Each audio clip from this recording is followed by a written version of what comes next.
Thanks, Matt, and thank you for inviting me to speak today.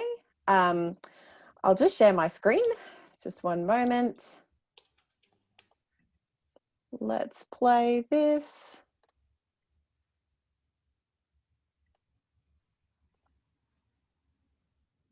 Okay, it's going to be a bit meta for a moment.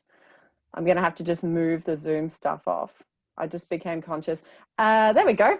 I just became conscious if it was on the other screen, I'd be looking over there and it'd be a whole thing. So I'll just look at this screen.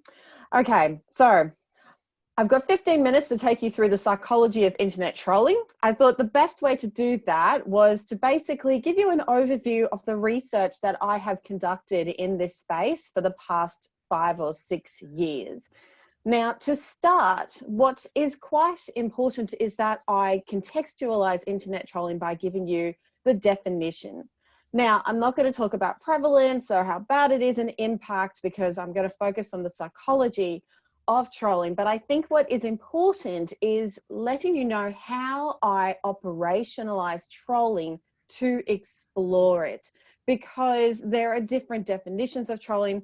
The more into this research I got, the more just huge I realized that it was, and all of these different conceptualizations from the public to researchers.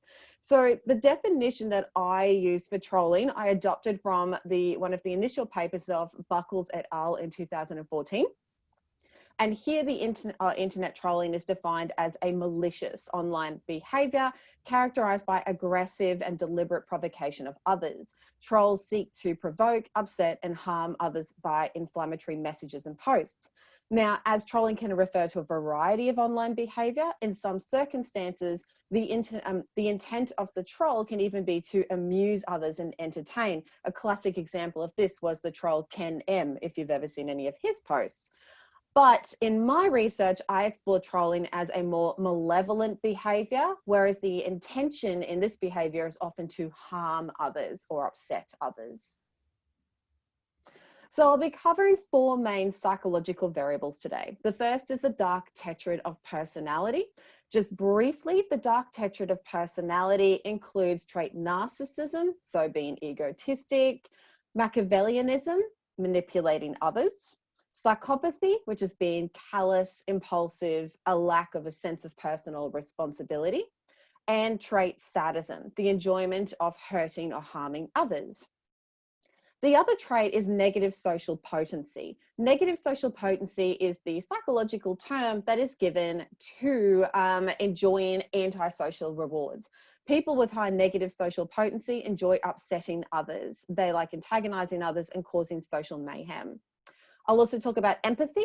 Empathy is 2 main forms: cognitive empathy, which is the more analytic form of empathy, the ability to predict how people feel, and affective empathy, which is the ability to really feel what others are feeling, that more visceral, physical sense.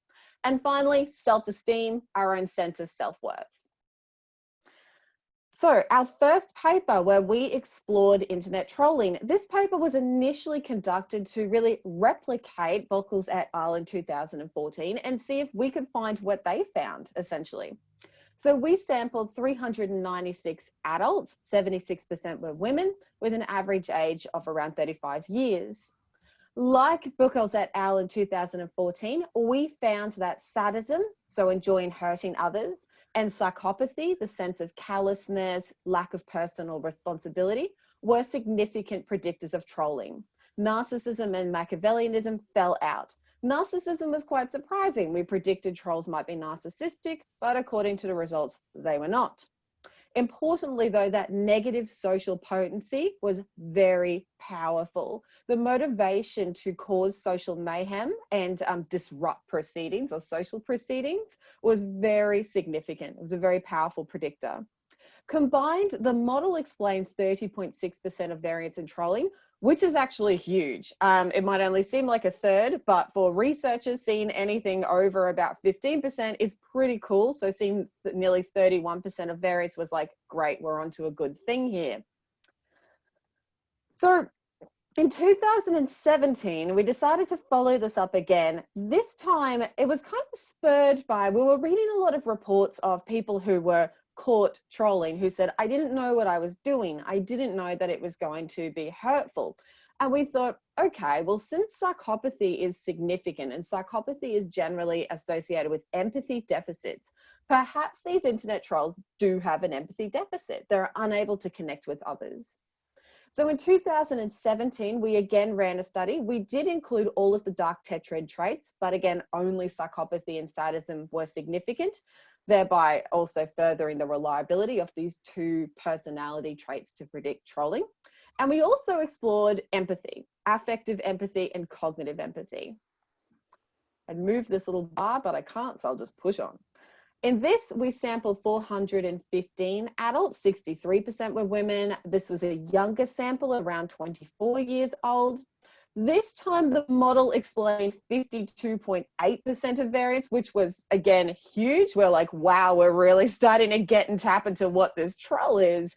It's almost half the percent of variance. So I've never seen that before in any of my research. So what we found was significant. Psychopathy and sadism both remain positive predictors. So yep, that seems to be pretty reliable now.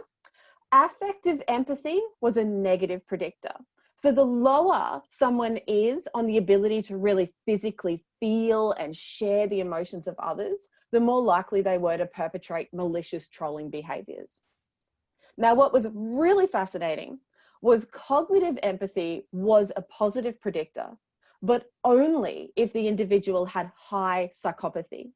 So the more callous they were, the more lack of personal responsibility. This interacted with cognitive empathy to make them better at predicting what would hurt you. So this actually got a lot of attention, particularly and impact in the media, because it almost appeared like internet trolls not only knew what would hurt you, they didn't care. So they're actually very good at predicting what can hurt people. They're really bad at sharing that experience afterwards, that affective empathy. So at this point, we start seeing a bit of a pattern emerging from the literature of what's describing internet trolls. Particularly trait psychopathy keeps emerging, so that callousness, antisocial behavior, impulsivity, lack of personal responsibility and guilt for your behavior. Trait sadism, which is enjoying hurting others. That negative social potency, so liking to cause social mayhem. A deficit in affective empathy, so unable to share the emotional experience of others, but quite good cognitive empathy. Higher, it's almost that analytical emotional intelligence. They're actually quite good at what will predict hurting other people, which is actually a really good characteristic of trait psychopaths. We often think of empathy deficits in psychopaths, but usually their cognitive empathy is not impaired. They're good at hurting others, which is why they're able to manipulate other people so well. So from this, I decided to conduct a really big study and chuck everything in. So what was emerging so far in the literature as significant predictors, I thought, all right, I'm going to get a big sample and have a look at this as a holistic overall personality capture of the internet troll. So in 2019, I sampled 733 participants online. 71% were women. So women trait, it's always higher. Again, they were the younger sample of around 24 years.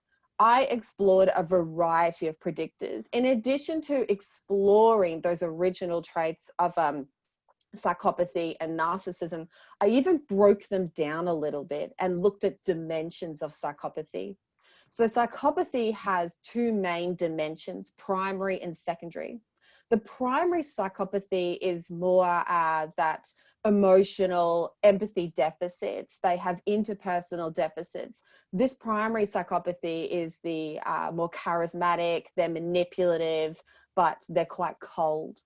Whereas the secondary psychopathy dimension is more characterized by impulsivity and antisocial behavior. So secondary psychopathy is actually attributed to more of an environmental cause, whereas primary psychopathy is considered to have a genetic underlying cause. I also broke down sadism. So I looked at direct and vicarious. Direct sadism is enjoying directly hurting others. So I actually physically trip a person crossing the street and that gives me enjoyment. Or vicarious sadism is watching other people get hurt. So somebody trips someone else crossing the street and I laugh at that. I also broke down grandiose and vulnerable narcissism because I kept also getting asked, how is narcissism not significant? How are trolls not narcissistic? And I thought, okay, maybe narcissism wasn't significant when we put it in as unidimensional. So I looked at two main forms. The grandiose narcissist is more characterized by grandiosity, inflated self-worth. Often grandiose narcissism can appear as self-esteem, whereas vulnerable narcissism is more characterized by aggression. I like to differentiate the two by the grandiose narcissist doesn't need you to tell them that they're great. They know they're great. But the vulnerable narcissist needs you to tell them that they're great because their conditions of worth are dependent on your validation. And if you don't tell them that they're great, they're going to get aggressive. And finally, I put in the two forms of empathy. So what fell out? Again, I explained a very high portion of variance. So that seemed to be pretty significant now. It's still happening. What I found, and I've bolded the ones that came out significant. Primary psychopathy, not secondary psychopathy, was predictive of trolling. So it seems that trolling is less associated with more impulsive criminal behavior and better explained by those interpersonal deficits, that coldness and callousness. Both forms of sadism were significant. So trolls like hurting other people directly, but also watching people get hurt. Vulnerable narcissism was low. So I should state grandiose narcissism wasn't significant at all, but vulnerable narcissism was low, meaning they really don't need you to validate their self-worth. It's not dependent, or what they're doing is not dependent on being validated by others. Cognitive empathy, again, interacted with psychopathy, which I like actually finding, although it's a bit of a distressing result, I like it when those results are reliable. We do have a bit of a replication crisis in personality psychopathy, personality psychology, not psychopathy, of being unable to replicate results over time. So finding that interaction repeating is really good. I mean, it's not good because it means that trolls are a bit of a dynamite bomb, but it is good in that we can get a complete picture of what exactly might be happening there, and it's reliable. And again, affective empathy was low. So the final paper I want to talk about, this was just published this year, and we decided to look at self-esteem. Because there is so many media, I was reading a lot in the media about trolls having low self-esteem, but they never actually cited any scientific literature.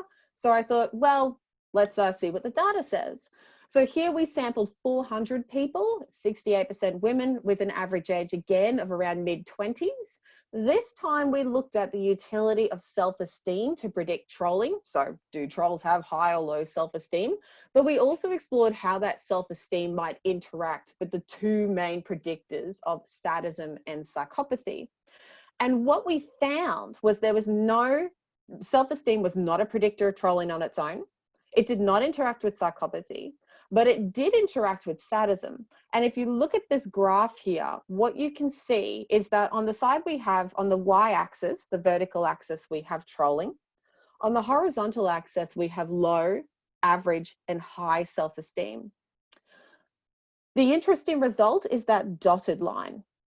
As we have, or if the individual has high sadism, the higher their self-esteem is, the more they are trolling. So again, trolls surprised me. I thought perhaps it'd be low self-esteem predicts trolling, but no. If they enjoy hurting others and they like causing other people harm, so they have high trait sadism, the higher their sense of self-worth are, the more likely they are to troll. So I mean, it's not the, it can be a distressing pattern of results, but it's really interesting because the more I actually do this research, I find that what is significant really challenges what I initially thought of internet trolls, but also how the media tends to depict and explain trolling. So let's just recap. Psychology of internet trolls in 15 minutes. What does this body of research tell us about the psychology of trolls? They are good at manipulating others, and they can be callous, that primary psychopathy. They enjoy both directly hurting others and watching other people get hurt, direct and vicarious sadism. They are not terribly good at sharing emotional pain with others. They have low affective empathy. They enjoy causing social mayhem, that negative social potency.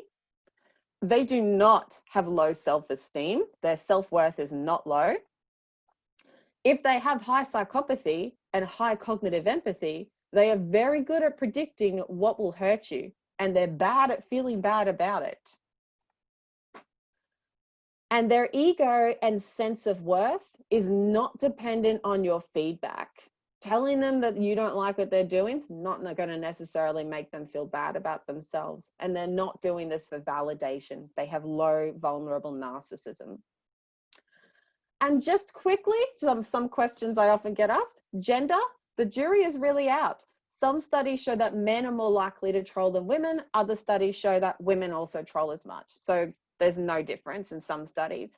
I have theorized this could be context dependent and maybe genders troll more on different platforms, but I'm yet to really test that.